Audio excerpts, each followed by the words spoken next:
मंगल भवन मंगल हारी।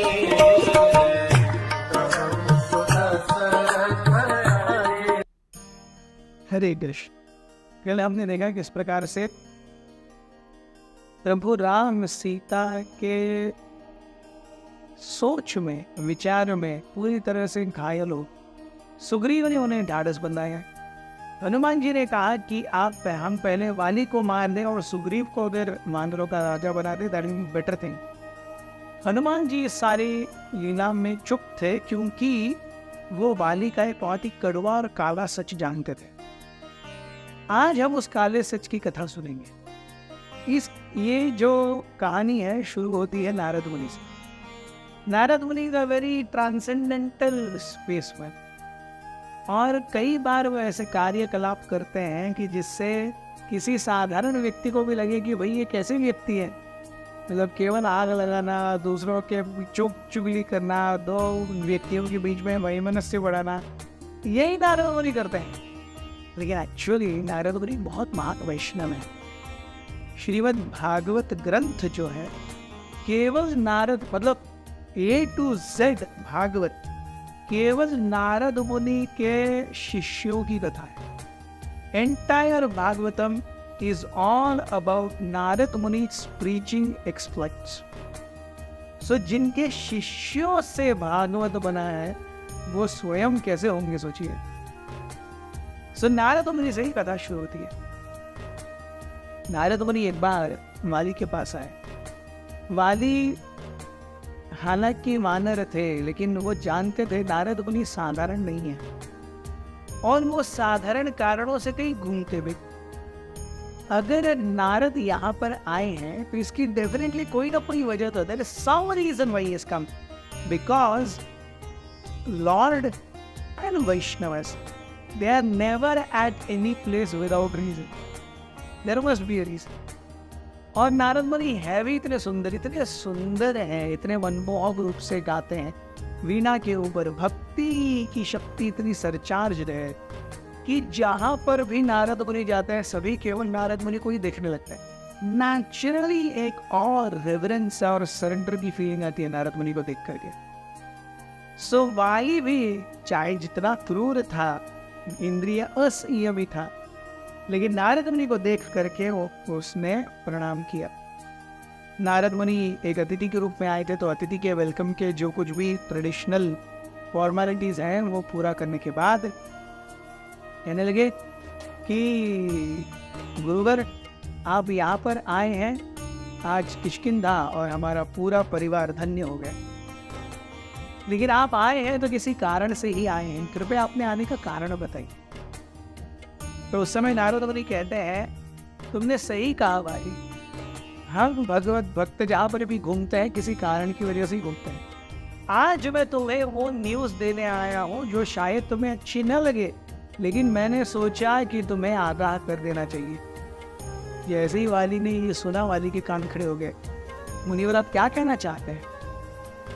तो उस समय नारद मुनि कहते हैं कि अंजना और केसरी के बेटे के रूप में एक बहुत महाबलशाली बच्चे का जन्म हुआ है।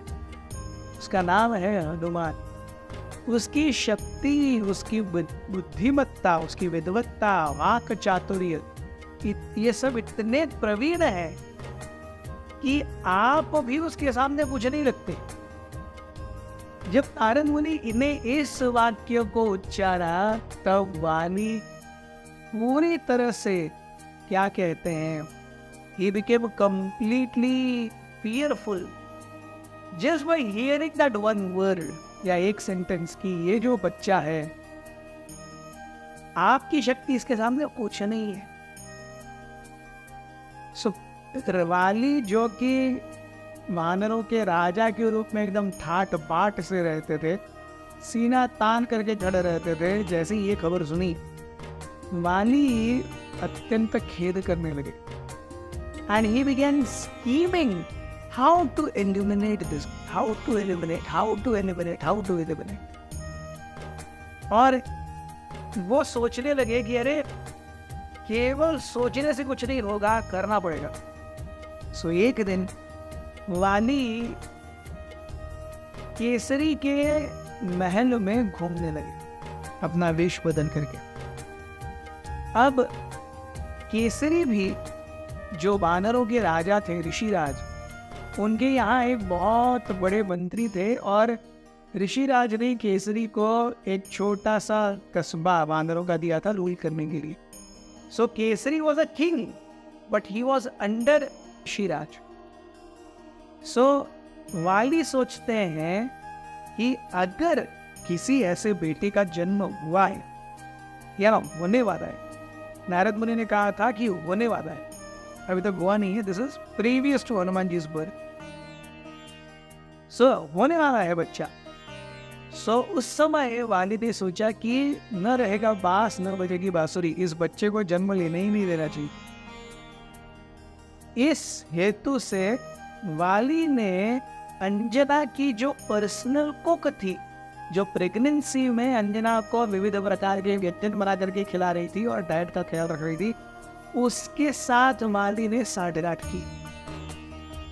और वाली ने कहा था उस कुक महिला को, रसोइया को, कि जिस भी समय अंजना को लेबर पेन्स शुरू हो जाए कृपया मुझे बताना, मैं तुरंत आऊंगा और आपको कुछ तो दूंगा, आई गिव यू लिक्विड।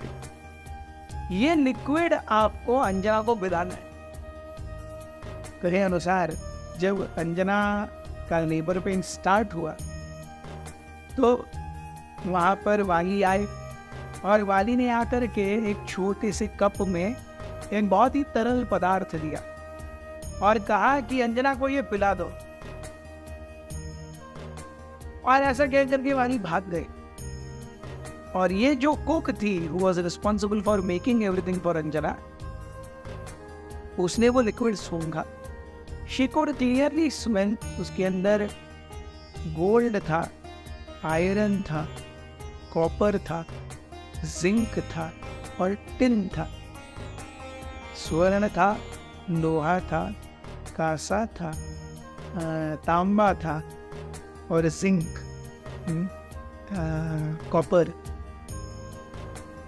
सो ये पांचों चीजें एक्चुअली कोई नॉर्मल व्यक्ति समझ नहीं पाएगा, लेकिन ये जो पर्सनल कुक थी अंजना की, वो इतनी निष्णात थी, just by that one small smell she could understand what is that. और ये सारे तरल रूप में थे।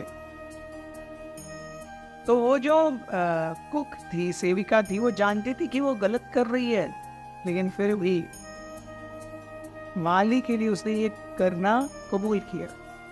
वो उस पानी को, तरल पदार्थ को लेकर के गई और अंजना को दे दिया, not wanting to C.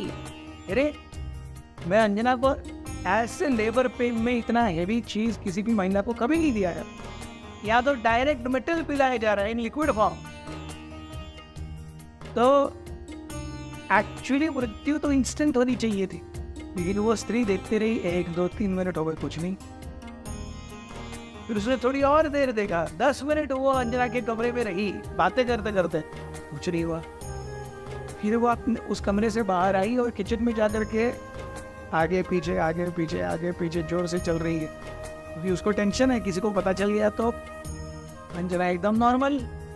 Anjana went for labour pain, labour room में गई, प्रसिद्ध गृह में गई। उसे लग रहा था उस सेविका को कि कम से कम बच्चा तो मृत अवस्था में पैदा होगा। अरे but she was greeted with the cries of a small baby. तो वो सोच रहे थे ये क्या हो रहा है, ये क्या हो रहा है, ये क्या हो रहा है, कैसे इन 5 धातुओं का मिश्रण कहाँ गया।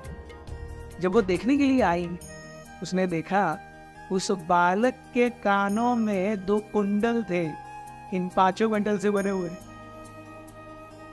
सो जो पोशन या जो लिक्विड वो अंजना और हनुमान को मारने के लिए लाई थी, वो अंजना के पेट में जा करके उस बच्चे के कुंडल के रूप में ट्रांसफॉर्म हो गया। और ये कथा हनुमान जी जानते थे। इसके बाद और भी कुछ है, ये हम डिस्कस करेंगे कल। बने रहिए हमारे साथ।